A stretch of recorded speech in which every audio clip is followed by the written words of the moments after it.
Friends, आप सभी का हमारे चैनल में स्वागत है। आप लोग हमारे साथ वीडियो में बने रहिए और मैं अभी एक छोटी सी कहानी सुनाऊंगी, तो आप लोग कहानी को पूरी जरूर सुनिएगा। और इस कहानी का नाम है जेठानी की चालाकी पड़ी देवरानी पर भारी। तो पारुल की शादी राकेश के साथ में हुई थी। पारुल जब ससुराल आई तो उसकी जेठानी हंसने लगी और कहने लगी, ठीक है देवरानी जी, अब तुम्हें पता चलेगा कि शादी का लड्डू मीठा होता है या तीखा होता है, और जब पूरी जिम्मेदारी ससुराल की संभालनी पड़ेगी तो तुम्हें पता चलेगा। ये सुनते ही उसकी सासू माँ कहने लगी, अरे बड़ी बहू, तुम ये क्या कहती हो? तुम तो आते आते नहीं पूरी जिम्मेदारी ले ली थी। मैंने तो कुछ किया था और सीखते सीखते सब सीख जाएगी। और उसकी सास तुरंत आरती की थाल लेकर के आई और अपनी छोटी बहू का स्वागत किया और घर ले गई। इसके बाद में पारुल अब अच्छी लड़की थी और ससुराल में सारी रस्में निभाने के बाद जब अगली सुबह हुई तो पारुल कहने लगी, माँ जी, मैं किचन में क्या कुछ बना सकती हूँ? तभी उसकी सास कहने लगी, नहीं बेटी, तुम्हारी जब रसोई की रस्म होगी इसके बाद जो भी कुछ बनाना होगा तो बनाओगी। अभी तुम ये बता दो क्या खाओगी, जो भी खाना हो बता दो, वही बन जाएगा। तभी उसकी जिठानी कहने लगी, हाँ मैं हूँ ना नौकरानी, अब मैं सब कुछ बना करके और देवरानी के कमरे में परोस के दे दूंगी और खा लेगी। देवरानी बड़ी चतुर थी, वो हमेशा जेठानी बड़ी चतुर थी, वो हमेशा देवरानी पारुल पे जला करती थी और उसे बात बात पे टोकती रहती थी। पारुल की एक ननद थी और उसकी सास थी। ननद और सास पारुल को देख करके बड़ी खुश होती थी क्योंकि उसके बाल बहुत लंबे और घने थे। पारुल जब भी घर में इधर उधर घूमती तो उसकी सभी की नज़र उसके बालों पर ही रहती थी। तभी उसकी ननद कहने लगी, माँ जी, मैं अपनी छोटी भाभी से पूछूंगी कि बालों में क्या लगाती हैं, और उनके बहुत अच्छे लंबे काले घने बाल हैं और मैं भी वही लगाऊंगी। उसकी सास कहने तो पारुल की सास कहने लगी, अरे देखा नहीं, उसके माँ के भी तो लंबे घने बाल हैं और बेटी के बाल माँ पर जाते हैं। यह सुनते ही उसकी बेटी कहने लगी, ठीक है, मैं भाभी से जाके पूछूंगी। तो तभी वहाँ पर उसकी जेठानी ये सब सुन रही थी। जेठानी को बड़ी जलन हो रही थी, कहने लगी, चलो अब मैं बताऊंगी तुम्हारे बाल इसके कैसे झड़ेंगे और क्या मैं इसके बालों को क्या करूंगी।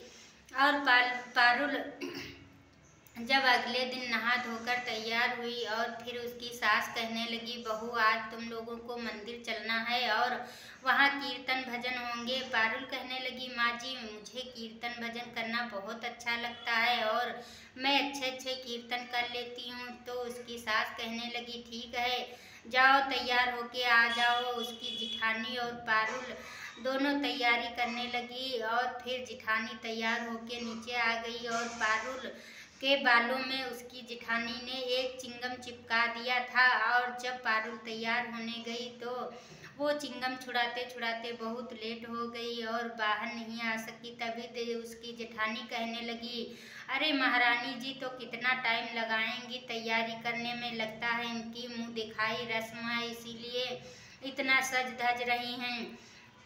तभी उसकी ननद कहने लगी, ठीक है, मैं भाभी के कमरे में जाकर देख लेती हूँ क्या क्यों नहीं आई, इतनी देर तो भाभी नहीं लगाती। और तब उसकी सास और ननद वहाँ गई तो पारुल बैठी रो रही थी और अपने बालों से चिंगम निकाल रही थी। यह देख करके उसकी सास कहने लगी, अरे बहू, तुम तो बाहर कहीं गई नहीं और ये चिंगम कैसे चिपक गया?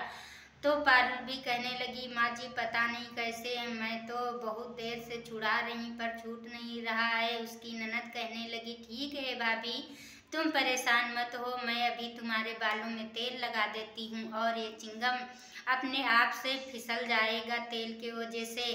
फिर उसकी ननद तेल लगाकर चिंगम छुड़ाती है और सभी लोग मंदिर चले जाते हैं। इसकी अगली सुबह जब हुई तो जिठानी कहने लगी, अच्छा, अब मैं तुम्हें बताऊंगी कि कैसे तुम्हारे बाल खराब होंगे। और फिर जब जिठानी नहाने के लिए बाथरूम गई तो बहाना करके कहने लगी, पारुल, मेरे बाथरूम में पानी नहीं आ रहा है तो मैं तुम्हारी बाथरूम में नहा लेती हूँ। पारुल ने कहा, ठीक है दीदी।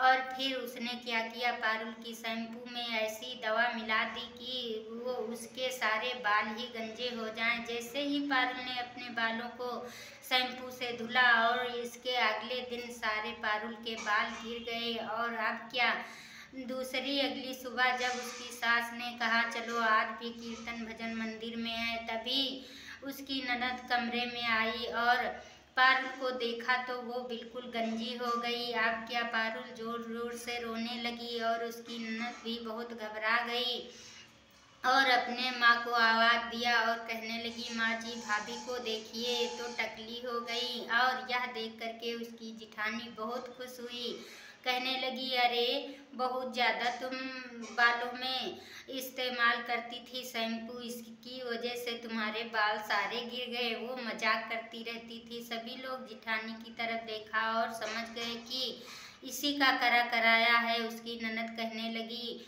भाभी जी तुम्हारे बालों में किसी की काली बुरी नज़र लग गई है, इसीलिए तुम्हारे बाल सारे गिर गए हैं और इसमें परेशान मत हो। लेकिन पारुल रोती जा रही। तभी उसका हस्बैंड राकेश ने लोकल बाल लेके आया और कहने लगा कि तुम ये लगा लो पारुल और फिर तुम्हारे बाल उग आएंगे। और तब भी पारुल रोती रहती थी, कुछ भी नहीं समझती थी। उसकी ननद कहने लगी, भाभी जी आज तुम बालों को लगा लो, फिर सुबह तक मैं बता दूंगी तुम्हारे बालों में क्या हुआ था। और कहने लगी, जो भी शैम्पू तुम लगाती हो उसको ले आइए। पारुल ने अपनी ननद को शैम्पू दिखाया और कहने लगी, मैं तो यही शैम्पू हमेशा लगाती हूँ। तो इसके बाद में पारुल ने क्या किया, अपनी बड़ी भाभी के तकिए के नीचे बहुत सारे बाल रख दिया और जैसे ही उसकी बड़ी भाभी ने देखा तो रोने लगी, कहने लगी, ये बाल मेरे भी माँ जी बहुत गिरने लगे हैं और पारुल की तरह मैं भी क्या गंजी हो जाऊंगी। तभी चिल्लाते चिल्लाते कहने लगी कि जिसे किसी ने मेरे शैम्पू में भी गंजी होने वाली दवा मिला दी है और मैं भी गंजी हो जाऊंगी। इतना सुनते ही सभी लोग घर के समझ गए कि ये करा कराया इसकी जिठानी का ही है। और फिर उसकी सास उसे बहुत फटकार लगाई और पारुल के अच्छे अच्छे बाल उग आए। तभी उसकी ननद कहने लगी, बड़ी भाभी मैंने तुम्हारे शैम्पू में दवा नहीं मिलाई थी, ये तो लोकल बाल मैंने तकिए के नीचे रख दिया था कि जिसके कारण तुम अपना सारा सच मुझे बता सको और तुमने बता ही दिया। अब समझ में आया था कि तुम पारुल भाभी के बालों से जलती थी, इसीलिए तुमने ऐसा किया है और पारुल भाभी के कोई बीमारी नहीं थी, तुम्हारी वजह से सारे बाल गिर गए हैं और अच्छे से बाल उसके फिर से उगाए। और जब उसकी जिठानी को इस गलती का एहसास हुआ तो हर किसी से माफ़ी मांगने लगी और कहने लगी, आज के बाद मैं ऐसा कभी नहीं करूँगा, देवरानी जेठानी हिल मिल कर रहूँगी, जलन नहीं करूँगी।